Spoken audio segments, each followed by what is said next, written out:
Master minds commerce చదవాలనుకునే 10th inter విద్యార్థుల తొలి ఎంపిక.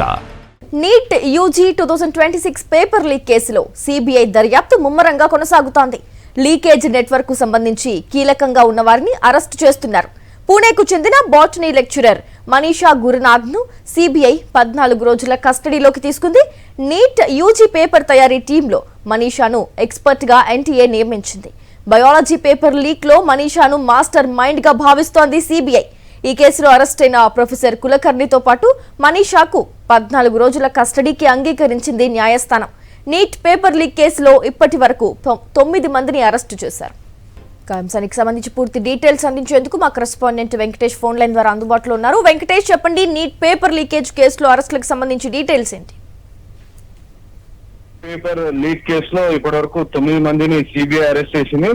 ఈ కేసులో మాస్టర్ మైండ్ గా భావిస్తున్న పివి కులకర్ణి, మనీషా వాగ్మేరికి సిబిఐ కస్టడీ 10 రోజులు విధించినటువంటి పరిస్థితి. సో మొత్తానికి 10 రోజుల కస్టడీలో వీరు ఎక్కడెక్కడ తిరిగారు, దీనికి సంబంధించినటువంటి దర్యాప్తు వివరాలన్నీ కూడా దర్యాప్తుకు సంబంధించినటువంటి అన్ని కొనసాగించేటువంటి అవకాశం కనబడుతుంది. CBI special judge Ajay Gupta ముందు వీరిని హాజరుపరచగా వీరికి 10 రోజుల పోలీస్ కస్టడీ విధిస్తూ సిబిఐ జడ్జి అజయ్ గుప్తా ఉత్తర్వులు ఇచ్చారు. సో ఆ నేపథ్యంలో వీరిని సిబిఐ అధికారులు కస్టడీలోకి తీసుకున్నారు. సో ఎక్కడైతే పేపర్ లీక్ జరిగిందని భావిస్తున్నారో ఆ ప్రాంతాలన్నింటిలో కూడా వీరిని తిప్పబోతున్నారు. సో అక్కడ మొత్తం ఎవరెవరితో మాట్లాడారో, వీరికి మధ్యలో ఉన్నటువంటి మధ్య దళాలు ఎవరు, దీనికి సంబంధించినటువంటి అన్ని విషయాలను కూడా వీరు బయటికి రాబట్టేటువంటి అవకాశం మనకు కనబడుతుంది. ఇప్పటి వరకు 12వ తేదీన ఈ కేసుకు సంబంధించినటువంటి ఎఫ్ఐఆర్ సిబిఐ నమోదు చేసింది. సో అప్పటి నుంచి దేశవ్యాప్తంగా అనేక చోట్ల సోదాలు నిర్వహించి అనేక ఇంక్రిమినేటింగ్ డాక్యుమెంట్స్,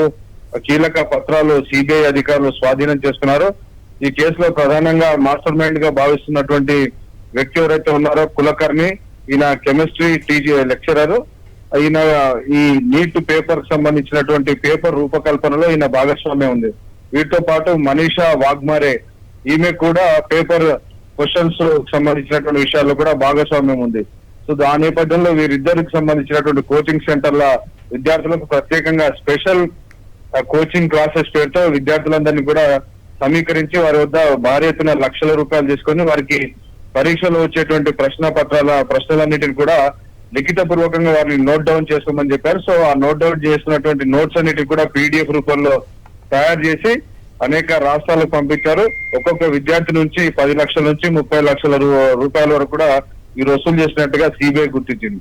సో ఈ మొత్తం నెట్వర్క్ కు సంబంధించినటువంటి విషయాలను బయటికి లాగేందుకు వీరిని తమ కస్టడీకి తీసుకోవాలని సిబిఐ భావించింది. సో ఆ నేపథ్యంలో వీరిద్దరికి 10 రోజుల సిబిఐ కస్టడీ విధిస్తూ కోర్టు తీర్పు చెప్పినటువంటి నేపథ్యంలో ఈ 10 రోజుల వ్యవధిలో మరికొద్ది మంది వివరాలు బయటపడేటువంటి అవకాశం మనకు కనబడుతుంది. సో మొత్తానికి 23 లక్షల మంది ఈ పరీక్ష రాయగా ఈ పేపర్ లీక్ తో ఈ విద్యార్థుల భవితవ్యం అంతా కూడా తీవ్రమైనటువంటి ఆందోళనకు గురైనటువంటి సందర్భం మనం చూస్తున్నాం.